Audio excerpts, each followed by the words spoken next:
Important points raised by Caleb Farley. People made a conscientious decision, whether at the pro level or at the college level.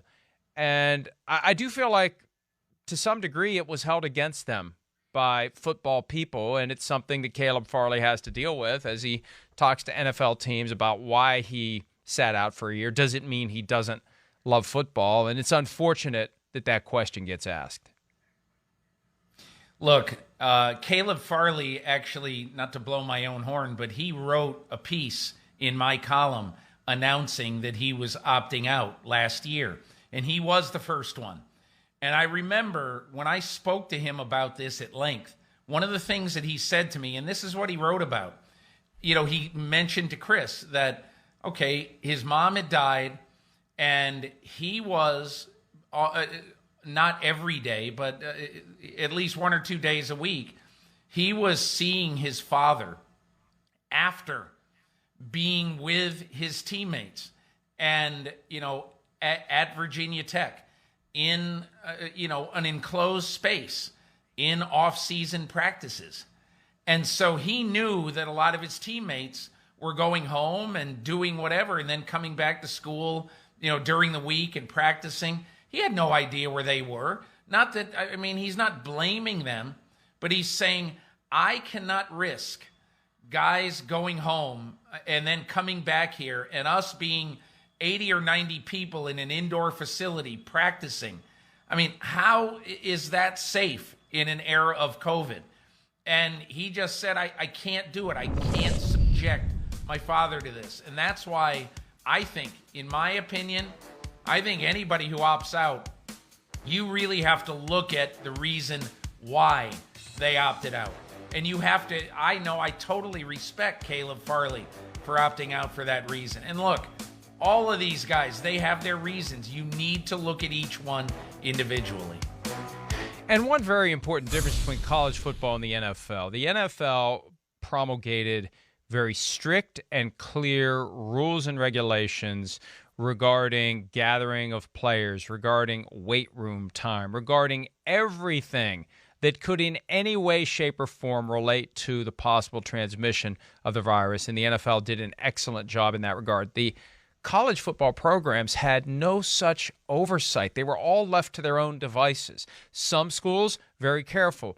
Others, not. And I remember when the clusters of outbreaks were happening last year at the programs as they were trying to ramp up, someone from the NFL told me, look, I can tell you what this is. This is weight room. This is too many people in the weight room, confined space, guys breathing hard, virus in the air. This is why it's happening. And yeah, if you're not comfortable that your coach is taking it seriously, and if you know the NCAA was asleep at the switch and really had no jurisdiction to do anything when it comes to implementing COVID protocols, the only prudent thing to do, especially since you don't have a paycheck riding on it, the only prudent thing to do is to say, as much as I hate to do this and as much as I want to play football, I can't in good conscience justify putting myself and my family at that risk, Peter.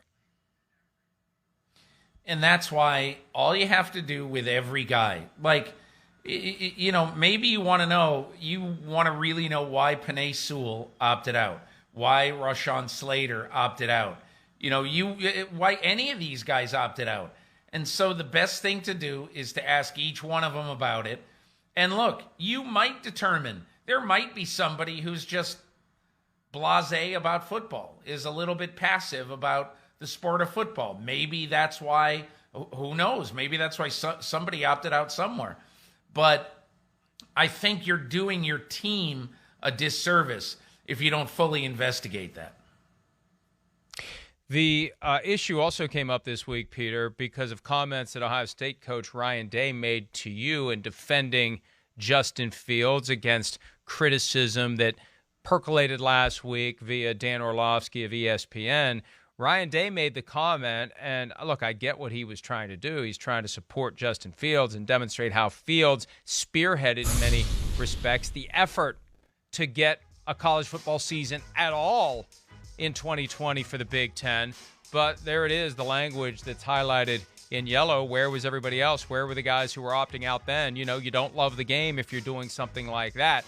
I think Day crossed the line with those comments. And And I think that what he did was said out loud what most college football coaches and probably many NFL coaches would believe, that if you do choose to step away, it is at least some small piece of evidence that you aren't as committed as you need to be to the sport of football. What did you think about what Day had to say?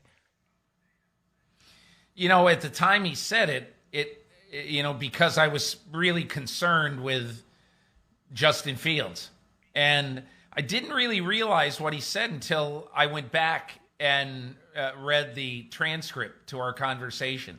And I said, that's going to make some people sit up and take notice. But what I thought of it was that, in my opinion, I think a lot of college coaches believe that. And that they believe that it says something about your devotion to football if you choose to opt out, especially if your school has an environment of stringent testing.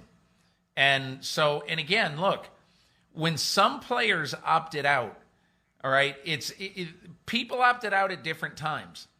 And some players opted out at a time like when Caleb Farley opted out, the testing at Virginia Tech was not stringent. And I think it became more so, before the season started. And so I think those are the kind of questions why you have to ask each player why he opted out. But yeah, seeing those comments now, they really make you raise your eyebrow. When I first realized what Ryan Day said and realized that he had crossed the line, I thought he may try after the fact to come up with some lame, flimsy excuse. And I guess to his credit, he realized there was nothing else he could say. So the smart move was to say nothing at all. Otherwise, you continue to fuel the story and you bring it to the attention of more people, and you make yourself look bad by trying to put the toothpaste back in the tube. But the reality is, because I started to climb up onto a soapbox and say, hey, if I had a kid who was getting ready to go to college, I wouldn't let him go to Ohio State, given what Ryan Day said. But you know what? He's the one who said what 95% or more college coaches would be thinking. They just don't say it out loud. But that's just the way football coaches are. That's the level of commitment they have, and they expect everyone else to have that commitment too, even if those guys aren't getting paid anything close to what the coaches are getting.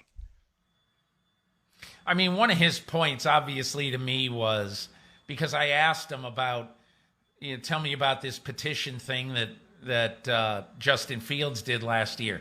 And he's the one who started talking about how, he tried to get all Big Ten players to sign this petition, unsaid by him. He didn't say this, but to force Kevin Warren, the commissioner of the Big Ten, to change his mind. Because Warren, you remember, had said, we're not playing football this year. And so Justin Fields clapped back at that. And his whole point was, because, look, part of the whole Orlovsky theme was, why isn't this guy more dedicated to football, or whatever his quote was? Does he really want to be a great player? And, Ryan Day's point was, do you really question a guy's desire when, he spent time in the offseason putting a petition together to try to get all the players in the Big Ten to come out and sign it and to basically protest to the league office, we want to play. And then obviously you watch the game against Clemson where he takes that, incredible shot by the linebacker who got ejected for targeting in that game. And then he comes back, and after that point, in the last 35 minutes of the game, throws 4 touchdowns and beats Trevor Lawrence. So it's hard for me to buy that line. And I think that is what Ryan Day was trying to say. And as you say, Mike, he did go too far. Yeah, and look, he definitely and appropriately defended Justin Fields, and those are points that need to be made if anyone is going to traffic in the negativity that is always out there when there are teams that are hoping and wishing and praying that they can finagle a draft day slide so they can draft that guy. about whom they are spreading the negativity. It's the ultimate Machiavellian approach to football, and maybe Jerry Jones trying to plot some ways to plant some negative information about Florida tight end Kyle Pitts so he'll slide down the board. This one caught my attention. Chris Mortensen reporting that Jerry Jones is infatuated with Kyle Pitts and would obviously have to trade up at this point to get him. He's not going to be on the board at number 10. Anytime something like this makes its way to our consciousness, I just wonder how and why and what the story is behind it. And it could just be another one of those situations where Jerry's locked onto a guy that no one else in the Cowboys brain trust wants. And maybe the best way to derail it is to make it known so someone else takes Kyle Pitts so the Cowboys don't face that dilemma of loading up an offense where they already have more than enough weapons and their defense is woefully outmanned at this point, and they need to use that 10th overall pick on not a pass catcher. You know what's interesting? I had a general manager yesterday. I was making a round of calls yesterday. Tell me this. He said, how interesting would it be if Dallas traded up to 6 and gave up their 1 next year? And, as you look at this, you say, well, let's see. Miami's at number 6. Miami already traded up, has made several trades, 3 to 12, 12 to 6. Imagine if they traded from 6 to 10. Now, you know what? That would mean for a 1 next year. That would mean that they would have gone from 12 to 10 basically for free, when you think about it, because they would have ended up getting exactly what they got, from going down from 3 to 12. And when they gave that 1 back to Philadelphia, to get that 1 back to go to Dallas at 10, it would be hilarious that Miami has been falling out of trees and landing on its feet. They're like the cat. They're done. I think Chris Greer has done such a great job in maneuvering in the draft in the last couple of years. And so look, I don't think Miami would do it. I think they got their heart set on taking one of the great receivers or Pitts at number 6, but it'd just be interesting if that happened. Well, you take it a step farther. I don't know which first-round pick they gave to Philadelphia to go from 12 to 6, but if it's one of the picks they got from the 49ers, you gave that to the Eagles, you pick up the Cowboys' first-round pick instead. That's better than a first-round pick because chances are the Cowboys are going to be drafting a lot higher than the 49ers next year, although who knows. But as we know, not all first-round picks are made the same. There can be a gap of up to 31 picks between one and another by the time it all plays out. Kyle Pitts, clearly a great prospect, but from the standpoint of Cowboys' need, when you have Amari Cooper, when you have CeeDee Lamb, you took CeeDee Lamb last year when you had defensive needs. They've got Michael Gallup. They've got the weapons. They've got the financial investment in Dak Prescott. I don't think you justify your financial investment in Dak Prescott by ignoring your defensive needs and loading up even more on the offensive side of the ball so Prescott can have the kind of numbers that will make people say they didn't get fleeced by Prescott and his agent Todd France. I mean, look, the Dallas Cowboys, Mike, when I look at the Cowboys right now, I had the benefit the year that they took Dak Prescott and Ezekiel Elliott of, being at their facility and seeing a lot of what happened in their draft room. And the one thing that stood out is that Jerry Jones, as powerful a person as he is, had an opportunity, 5 years ago, basically to go against the family. He had an opportunity to, instead of giving a 2 and a 4 to move up into the first round to try to get Paxton Lynch, John Schneider wanted a 2 and a 3. And Jerry was the only one who wanted to give it. The other guys in the room didn't, including his son, Steven, the executive vice president. But Jerry Jones, instead of putting his foot down and saying, darn it, we're making this trade and we're taking Paxton Lynch, he didn't do it. He basically sat there, seethed a little bit, but he didn't do it. And he just sat there, and they ended up not making a trade into the lower part of the first round. they stuck with their second and third round picks. And so all I'm saying is, just because Jerry gets a bee in his bonnet that he wants Kyle Pitts, I would be very surprised if he had any support in that room to trade a future number one, to trade up 4 or 5 spots to get one player in this draft, particularly if it's not a quarterback. Kyle Pitts, though, safer than Johnny Manziel, the guy that Jerry Jones wanted so badly back in 2014. But with that defense and with where that team currently is right now, it's just impossible to justify. Unless you trade Amari Cooper for the ability to trade up, which I don't see anyone taking on a $20 million salary for Cooper this year. It just doesn't make sense. All right, it made plenty of sense for the Jets to trade Sam Darnold once they decided that Zach Wilson was their guy. Think back to 2018, Peter. It was that Saturday morning trade that came out of the blue. The Jets were at 6. They gave the Colts 3 second-round picks to move from 6 to 3. Now the Jets get far less than that overall investment, which ultimately is the 6th overall pick plus 3 second-round picks to get Sam Darnold. They give up Sam Darnold for a 6th-round pick this year, a 2nd-round pick, and a 4th-round pick next year. What was your immediate assessment and reaction to the trade that sends Sam Darnold to the Panthers from the Jets' perspective as it relates to what they got? My first reaction is that, and again, this is a little bit rash, but is there any team in the NFL over the last 10 years that has changed coaches, general managers, and quarterbacks collectively more often than the New York Jets? Browns. The Patriots have to be chortling at the New York Jets. They really do. Because you know that Bill Belichick, every time somebody in his division changes the coach or general manager, he loves it because they're starting over, and that means that the Patriots are going to be in an advantage. So that was my first thought. My second thought was, I remember, because obviously I live in New York. I remember when Sam Darnold was picked. There was a parade down Broadway. This guy's going to be the guy. And we finally have, the next Joe Namath. And the night he was drafted, and credit Steve Serby of the New York Post for this, Mike. The night he was drafted, Christopher Johnson, then the owner in place with the Jets, said, I think people are going to look back 20 years from now and say that this is the moment the Jets shifted into a new gear and became a great team. And, obviously, in the last 3 seasons, Mike, team offense, New York Jets, 29, 32, and 32.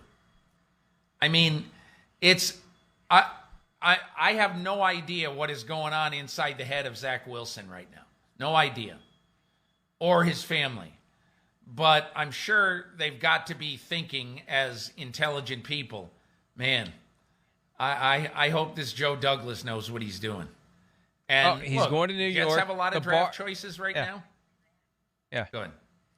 He's going to New York. No, the bar is low. Robert Saleh's the new head coach. I don't think there's reason for Zach Wilson to go run and hide at the prospect of being picked by these Jets. And from the Jets' perspective, I say this about every team. If you're looking for a franchise quarterback and you either have one and you know it, or you don't have one and you know it, or you have a guy that you're willing to give him a chance to see if he becomes one. They gave Sam Darnold the 3 years to show something that would justify the conclusion that he's going to be a franchise quarterback. They've made the decision he's not. And now they're rolling the dice again. And, even though you've changed your coach and your GM, the owner is still there, kind of. Woody Johnson's back now. But you need that franchise quarterback. And if Darnold didn't work out to your level of satisfaction, and the fact that you're back in position with the 2nd overall pick in the draft to take another quarterback shows that it didn't work out with Darnold. You roll the dice again, and you keep rolling the dice until you get that franchise quarterback. So I guess you do, Mike. But the question is, Zach Wilson is going to be the 7th quarterback the Jets have taken in the top 2 rounds in the last either 15 or 16 years. So, at some point, don't you say, let's build a good team around our quarterback to give him the best chance possible to be good. And the Jets just haven't done that. And look, part of that, you can go back to John Idzik. You can go back to, obviously you go back to Mike McCagnon. But, they have not surrounded their quarterbacks traditionally with great players. And, Mike Tannenbaum did some, with Rex Ryan, and they had that really good run for a while with Mark Sanchez. But other than that, tell me, what have the Jets done the last almost 2 decades?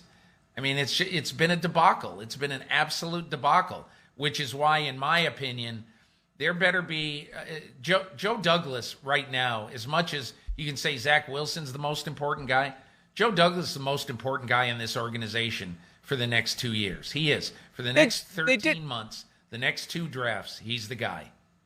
They did go to back-to-back AFC championship games, though. They were laying somewhat of a foundation before it all fell apart with Rex Ryan and Mike Tannenbaum. But I get your point. They need to build the team from the inside out, not the outside in. McCagnon was trying too hard to build from the outside in. Douglas is trying to build from the inside out. But if they believe in Zach Wilson as a potential generational talent, it gets back to what we talked about last hour. When you see that these quarterbacks, if they're great, can play for you for 15, 20 years possibly, you grab them. It's the most important position on the field. And, this is a great chicken and the egg question as it relates to great quarterbacks. How much help do you need around you to show that you're a franchise quarterback? I mean, at some point you become Archie Manning, but there have been guys who have shown us they are great quarterbacks without a whole lot of help around them just because they are special talents who can extend plays with their feet, who can throw the ball into a tight window, who can will a crappy receiver to get open and catch the ball through repetition and effort and leadership. I don't know how much help it takes around a great quarterback to allow that quarterback to show us he's great. And I didn't see anything from Sam Darnold other than the clips that the Panthers are relentlessly pushing on social media. I didn't see enough to get me to say this guy's a franchise quarterback. I don't think anybody did, Mike, and that's so you ask yourself. I mean, look, I'm not saying that Sam Darnold is going to be great in the NFL. I'm not.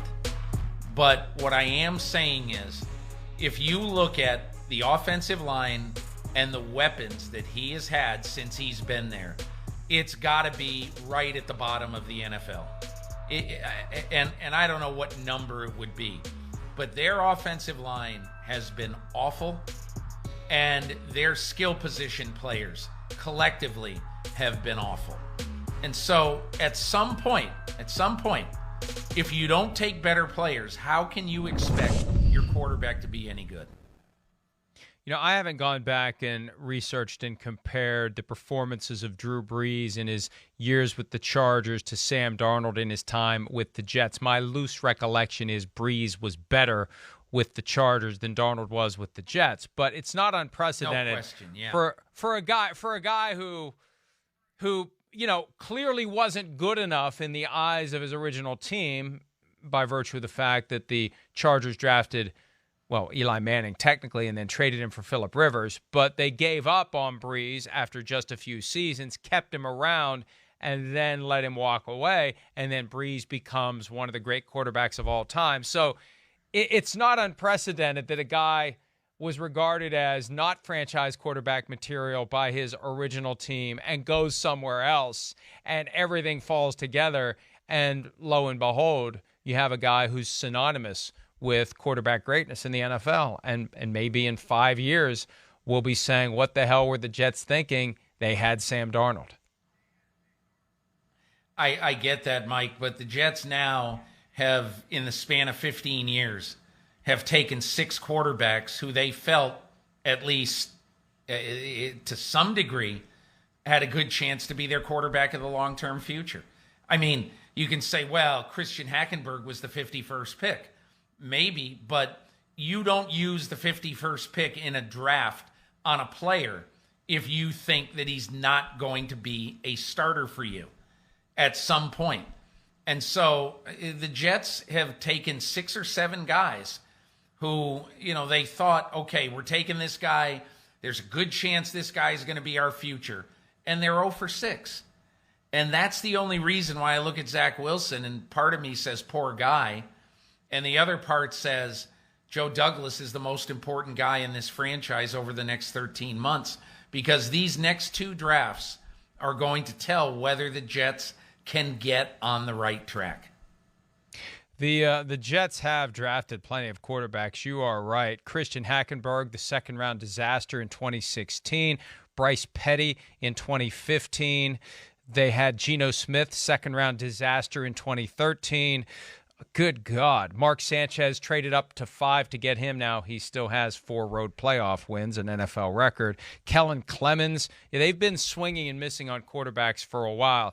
And one guy, Peter, that they had temporarily, briefly in 2018, Teddy Bridgewater. They signed him as a free agent before they traded him to the Saints. Bridgewater's now the other side of this Carolina Panthers transaction. With Darnold in, Bridgewater, multiple teams interested in trading for him. He's got a $10 million fully guaranteed salary, another $7 million non-guaranteed on top of that. He's going to have to reduce his salary. And I could see, if you could get him for $12 million in total salary, maybe get the Panthers to pay $2 or $3 million of it in a Ryan Tannehill type of a move, 5th-round draft pick, 6th-round draft pick. There are spots where Teddy Bridgewater could contribute in 2021, and I fully expect that he will be traded to someone either before the draft or after round 1, when a team like the Broncos that may be hoping that they can get a Justin Fields decides, all right, we'll go ahead and do this deal to get Teddy Bridgewater away from the Carolina Panthers. Hey, Mike, PointsBet has 2, 4, 6, 8. PointsBet in their 9 teams is missing the one that I would pick of all the teams in the league, and that is Tampa Bay. And I'll tell you why. Before the Bucs signed Tom Brady last year, Bruce Arians and Byron Leftwich, obviously they had to look at all the quarterbacks on the market. And I know that they had a lot of interest in Teddy Bridgewater and that they really liked Teddy Bridgewater. Now, could they in any way find a way to fit Teddy Bridgewater salary-wise on their team? I don't know the answer to that, and I don't know if they would do it, but if you ask me, just my gut feeling, knowing what the landscape was 14 months ago, I would bet Tampa. And one of the reasons, if you're Teddy Bridgewater, you consider Tampa is that, okay, I sit behind Brady 1 or 2 years, and then I'm the guy. Because who knows who the coach is going to be of that team. My gut feeling is maybe 2 years down the road, 3, whatever. It could be Byron Leftwich. You don't know. But imagine if you were the guy to take over for Tom Brady. But again, all I'm saying is that the Bucs had a lot of interest in him before they signed Brady. So he's the team. That's the team that I think would have quite a bit of interest in him now. And there's a simple path to Tampa, and it consists of Teddy Bridgewater rejecting any request that he reduce his $17 million salary. Eventually, he would be cut, I'm convinced, by the Panthers. They owe him $10 million fully guaranteed. He could go sign with the Bucs for $1.075 million and have the Panthers pay the $8.925 million balance for him to be the backup to Tom Brady with the division rival. I think that's why the Panthers are going to work very hard and possibly pay part of the salary to facilitate a trade of Teddy Bridgewater so they don't have to worry about him staying in the division and being a member of the Tampa Bay Buccaneers. All right, let's take a break. A little which doesn't belong and why coming up next here on PFT Live.